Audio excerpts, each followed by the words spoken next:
गधा भी नहीं है, ना तुम्हारे घर में हाथी है, ना तुम्हारे घर में घोड़ा है, ना तुम्हारे घर में गधा, एक आध गधा। इधर मत देखो, महिलाएं इतनी होशियार है, गधे का नाम आती बोली इधर देख लो। विचार करिए, 84 लाख हाथी, 18 करोड़ घोड़े, तुम्हारे घर में एक गधा भी नहीं है मेरे भाई। गधा रखने की हैसियत नहीं है तुम्हारी, और अकड़ इतनी है कि शायद चक्रवर्ती के बाप से भी ज्यादा अपने आप को समझ। क्या औकात है चक्रवर्ती के, चपरासी की भी हैसियत अपनी। मालूम है चक्रवर्ती भरत के घर में 365 रसोई है। खाना बनाने वाले कितने थे? 365। तुम्हारे घर में काम वाली कितनी है? एक है, वो भी इसकी 2 महीने से तनख्वाह नहीं दी, वो भागने के चक्कर में। ध्यान रखिए, विचार करिए, 365 रसोई है।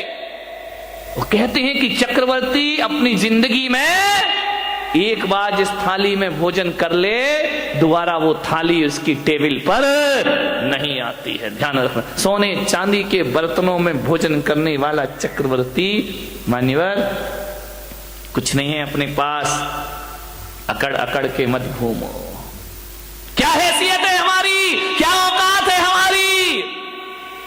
जब अहंकार आए, मान कसाए आए, तो चक्रवर्ती को याद करना, सारा मान मिट्टी में मिल जाएगा मेरे भाई, और मार्दव धर्म तुम्हारे जीवन में प्रारंभ हो जाएगा। आज उत्तम मार्दव धर्म है, होना चाहिए, बहुत होगा तुम्हारे पास, मैं विरोध नहीं करूंगा, लेकिन जो भी है उस पे अकड़िए मत। झुक कर मिलिए, हाथ जोड़कर मिलिए, व्यवहार अच्छा रखिए, विनम्रता से मिलिए। एक बात याद रखना, तुम महंगी कार में बैठकर जैन भवन तो आ सकते हो, महावीर भवन, लेकिन एक बात याद रखना, अहंकार की कार में बैठकर मोक्ष की यात्रा नहीं हुआ करती है। मोक्ष की यात्रा यदि करना है तो अहंकार की कार से उतरना पड़ेगा। अहंकार की कार पे बैठकर मोक्ष की यात्रा नहीं होती, विनय के विमान में बैठकर निर्वाण की यात्रा हुआ करती। झुको, विनम्रता, ये आपके जीवन को सफलता दिलाएगी। अकबर जब दान करता था ना, बहुत बड़े दानवीर हुए अकबर। जब अकबर दान करता था, निर्धनों को, गरीबों को, जरूरतमंद को, तो दान करते समय अकबर की निगाहें झुकी रहती थी। लोगों ने कहा कि सम्राट, बादशाह, आप सारी दुनिया को दान देते हैं, आपको तो बड़ा सिर उठा के दान देना चाहिए।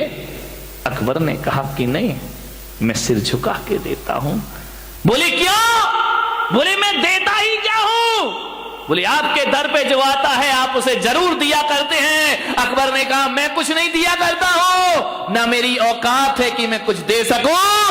अकबर ने कहा कि मैं कुछ नहीं देता। तो बोले आपकी निगाहें नीचे क्यों होती है? बस बोले मैं अंदर इतना ही चिंतन चलते रहता है कि ये जो मैं दे रहा हूं ये मेरा नहीं है, देने वाला तो ऊपर वाला होता है। अरे ये मेरी किस्मत है कि उसने मेरे हाथों को स्वीकार किया और लोगों को देना मैंने प्रारंभ किया। देनहार कोई और है, भेजत है दिन रैन। देनहार कोई और है, भेजत है दिन रैन। लोग भरम मेरो करे, याते नीचे। लोग कहते कि हम दे रहे हैं, आपने बोलियां ले ली, पैसा दे दिया, दान कर, ये आपने नहीं किया। ध्यान रखना, पैसे तो वेश्या के पास भी होते हैं मेरे भाई, लेकिन उस वेश्या के पैसों की कोई कीमत नहीं हुआ करती है। पैसा आपके पास भी है, पैसे वाला वो नहीं होता है जो पैसा जोड़ जोड़ के रखता है। पैसे वाला वो होता है जो दोनों हाथ लुटाने की ताकत रखा करता है। ध्यान रखिए, अकबर ने कहा कि मैं कुछ नहीं दे रहा हूं, ऊपर वाला दे रहा है। ध्यान रखना, आप दान नहीं कर रहे हैं। थोड़ा सा दान करके मेरा नाम नहीं लिखा, मेरा नाम नहीं आया, मेरा फोटो नहीं छपा, धरती मान महाविश्वरूप करही नीच गति जगत में। ध्यान रखिए, कुछ नहीं, जब भी दान देने का भाव जगे अकड़ना मत। हमने इतना दिया और हमें पूछा ही नहीं, हमें माला ही नहीं पहनाई, हमारा नाम ही नहीं लिया, हमने इतना काम किया, हमें कुछ सम्मान ही नहीं मिला। मान महाविस्रूप करही नीच गति। ध्यान रखना, यदि संतों का कोई काम कर दिया तो कोई एहसान नहीं कर दिया है, एहसान तो संतों ने तुम पर कर दिया जो तुम जैसों से सेवा स्वीकार कर ली। ध्यान रखना, आपके ऊपर संत का एहसान है, आपने संत पे कोई एहसान नहीं किया। ध्यान रखना, अकबर ने कहा एहसान तो ऊपर वाले का है जिसने मुझे इस योग्य बना दिया। ध्यान रखिए, देनहार कोई और है, भेजत है दिन में। लोग भरम में रो करे याते नीचे नैन। मेरे भाई, माधव धर्म कहता है किसी का परोपकार करो तो इस हाथ से करो और उस हाथ को पता नहीं चलना चाहिए। ध्यान रखना, खबर ही नहीं होना चाहिए। वह माधव धर्म। 1000 रुपए का, 500 रुपए का पंखा क्या दे देते हो, हर पंखुड़ी पे नाम, फलाने सेठ की स्मृति में, उनके पुत्र, उनके पौत्र। कमाल हो गया। एक पंखे में मैंने देखा इतने नाम लिखे, इतने नाम लिखे। वो तो गनीमत थी कि पंखा 3 पंखुड़ी का था, 4 का होता तो और पुरखों के नाम भी उसमें आ जाते। अब कुछ लोगों को ये भ्रांतियां हो गई हैं कि जहां पर जैन मुनि रहते हैं वहां पानी नहीं गिरता है। मैं उनसे कहता हूं यदि आंखें हो तो देखें इंदौर में क्या हो रहा है, पानी ही पानी हो रहा है। और ना जाने मेरे साथ ऐसा क्यों होता है। मैंने जयपुर चातुर्मास किया, 6 साल से वहां पानी नहीं गिरा था। और जिस दिन हमारे कलश की स्थापना हुई वहां झमाझम बरसात हो जाया करती है। यहां पर हमारे वो लोग भी बैठे हैं जो हर चातुर्मास में जाते हैं। नागपुर में स्थापना हुई, झमाझम बरसात हुई, ग्वालियर भीगा, आगरा भीगा, मुंबई के भीगने की तो बात ही मत करो। सूरत में पानी, उदयपुर पानी, बांसवाड़ा पानी। और कहते हैं कि इंदौर में पानी नहीं था, इस बार पानी ही पानी हो गया। लोग भ्रांतियां पाल लेते हैं। ये बहुत गलत धारणा पूरे देश में व्याप्त है, कुछ लोगों में, गांव के लोगों में, कि जैन मुनि जाए वहां पानी नहीं गिरता है। आज तो इतना गिर रहा है भाई कि लोग प्रवचन में नहीं आ पा रहे हैं। ध्यान रखिए, मैंने कहा था ना इंदौर वालों, दशहरा मैदान में जो प्रवचन होंगे, ऊपर से ऊपर वाला बरसेगा और नीचे से मैं बरसूंगा। आप ऊपर से भी भीगेंगे और अंदर से भी भीग जाएंगे। ध्यान रखिए, हरियाली ही हरियाली है।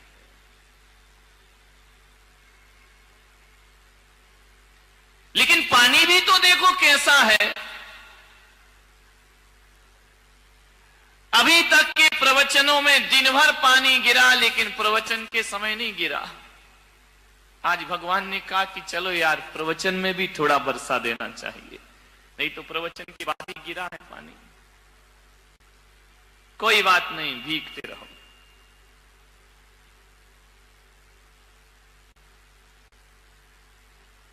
आज थोड़ी सी तुम्हारे परिवारों की बात कर लेता हूं। तुम्हारे घर की बात कर लेता हूं।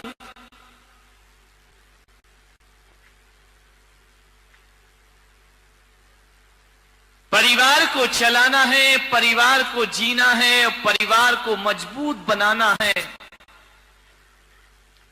प्रत्येक सदस्य का यह कर्तव्य होता है कि वह यह संकल्प कर ले कि किसी भी परिस्थिति आ जाए हम अपने परिवार को कभी टूटने नहीं देंगे। ध्यान रखना, पहले के लोग ये सोचा करते थे कि हमारा परिवार कैसे एकजुट रहे, कैसे बंधा रहे, और आज के सोचते हैं ये परिवार कैसे टूट जाए। ध्यान रखना, एक रखो परिवार।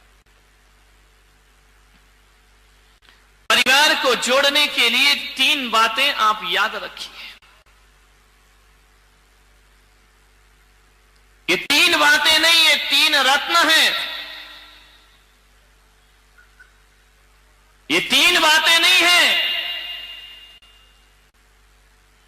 ये तीनों लोक की संपदा है। इन्हें केवल 3 बातें समझ के मत छोड़ देना, ये तुम्हारी 3 पीढ़ियों को सुधार देंगे। ध्यान रखना, 3 बातें आपको याद रखना है, और उन 3 बातों से तुम्हारा परिवार चलता है, तुम्हारा घर चलता है, तुम्हारा व्यवहार चलता है, तुम्हारा जीवन चलता है। मात्र 3 बातें याद रखो। 3 का बड़ा महत्व है मेरे भाई। यदि स्टेशन पर तीसरी घंटी बज जाए तो ट्रेन आ जाती है। ट्रेन का जो लोग इंतजार करते हैं, पहली घंटी, दूसरी घंटी, तीसरी बजी की ट्रेन आ गई। 3 का बड़ा महत्व है। विद्यार्थी स्कूल में परीक्षा देने जाते हैं, 3 घंटे बजते पेपर छीन लिए जाते हैं, क्योंकि 3 घंटे बज गए। 3 घंटी यदि बज जाए, 3 का बड़ा महत्व है। मोक्ष मार्ग में भी 3 का महत्व है। सम्यक दर्शन, सम्यक ज्ञान और सम्यक चारित्र्य जिसे मिल जाए उसे मुक्ति हो जाया करती है। और तुम्हारे रसोई घर में जाके देखो तो प्रेशर कुकर की 3 सीटी बज जाए तो भोजन पक जाया करता है, फिर और 4थी सीटी का इंतजार नहीं हुआ करता है। और जिंदगी को देखो तो बचपन, जवानी और बुढ़ापा, यहां भी 3 है, और 3 ही रोग लगे हैं। महावीर कहते हैं तुम्हारी जीवन में जन्म, जरा और मृत्यु। पूजा में पहले यही सोच के तो जल चढ़ाते हो ना कि जन्म का नाश हो जाए, जरा का नाश हो जाए और मृत्यु का ना। और जिस दुनिया में तुम रहते हो उसमें भी 3 लोक हैं, ऊर्ध्वलोक, मध्यलोक और पाताल लोक। एक पाताल लोक है, एक नरक लोक है, मनुष्य लोक है और स्वर्ग लोक। ये 3 ध्यान रखना, 3 हर जगह महत्वपूर्ण होते हैं। वैदिक परंपरा कहती है ब्रह्मा, विष्णु, महेश 3, और जैन परंपरा कहती है कि जासो पूजो परम पद देव शास्त्र गुरु 3 का ही महत्व। जहां जाओ वहां 3 है। और ये मत सोचना कि 3 तिगाड़ा काम बिगाड़ा। 3 से काम बन भी जाता है और 3 से काम बिगड़ भी जाया करता है। 3 का बड़ा महत्व होता है। 3 से ही हमारी दुनिया चलती है। 3 से, और कहते ना, 1 बार माफ करो ठीक है, 2 बार माफ करो ठीक, तीसरी बार कोई माफ नहीं करता। ध्यान रखना, सोचना है आपको, 3 का बड़ा महत्व है। और जिस घर में 3 बहुएं हो, समझ गए ना, ये नहीं तो वो नहीं तो वो नहीं तो एक वाली कहां जाएगी बेचारी, कोई ठिकाने ही नहीं है।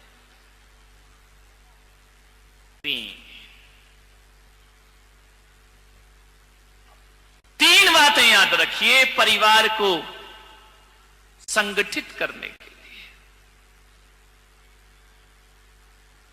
3 बातें यदि स्मरण में रहे, उन्हें केवल बात समझ के मत छोड़ना। 3 बातें। अदालत में जज साहब कितने हथौड़े मारते जब माहौल बिगड़ने? 1 2 3। ध्यान रखना, 3 के बाद फिर कुछ नहीं।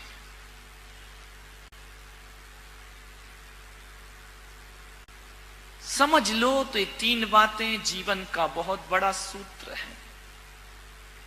ना समझ पाओ तो कोई बात भी नहीं है।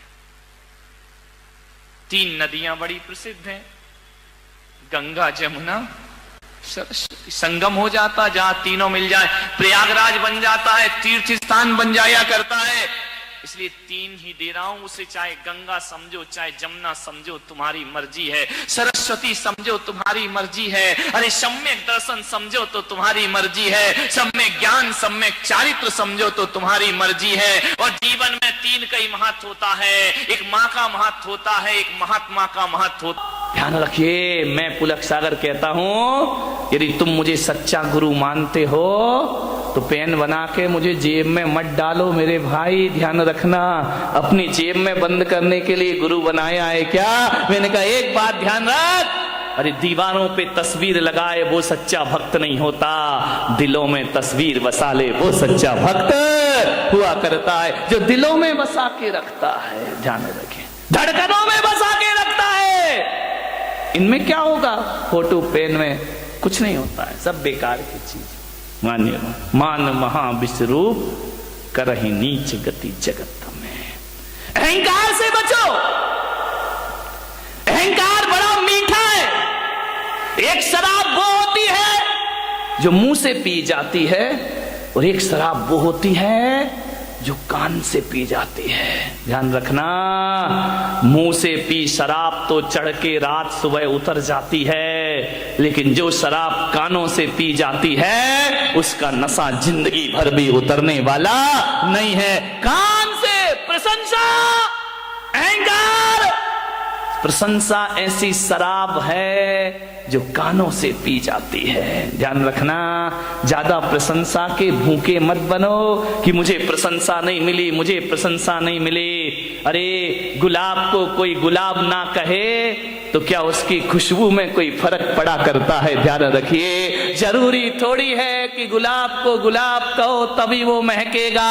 जरूरी थोड़ी है हीरा को हीरा कहो तभी उसकी चमक दिखाई देगी। अरे गुलाब को गुलाब ना कहो तो भी महकता है, और हीरे को हीरा ना कहो तो भी हीरा चमकता है। ध्यान, किस प्रशंसा की बात करते हैं?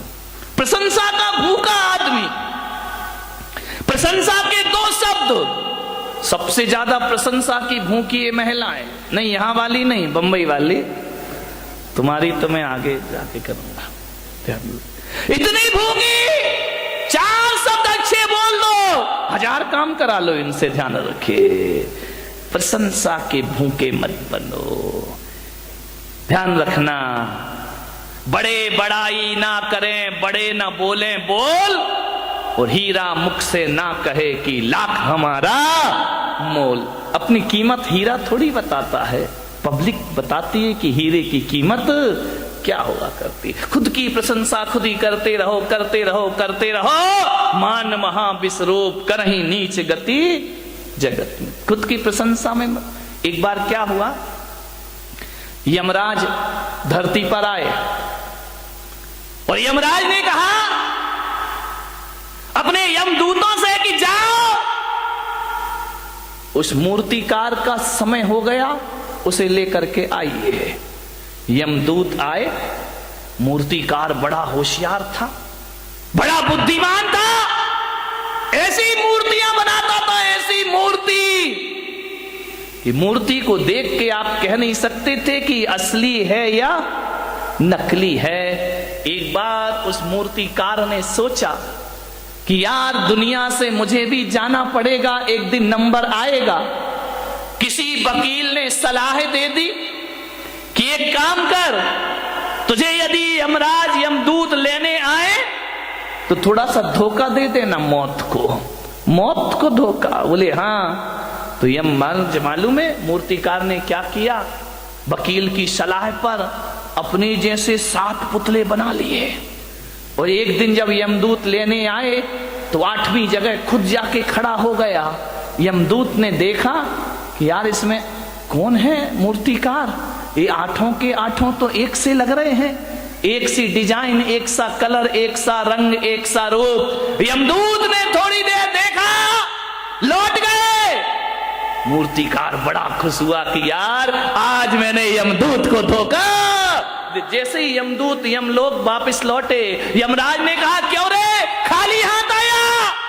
बोलिए तूने मेरा धंधा बिगाड़ दिया, जो भी जाता है खाली हाथ लौट के। बोले यमराज बहुत दिक्कत हो गई। यमदूतों ने कहा, यमराज ने कहा क्या दिक्कत हो गई? अरे बोले किसको लेके आई, किसका नंबर है? अरे बोले तुम्हें अकल नहीं है?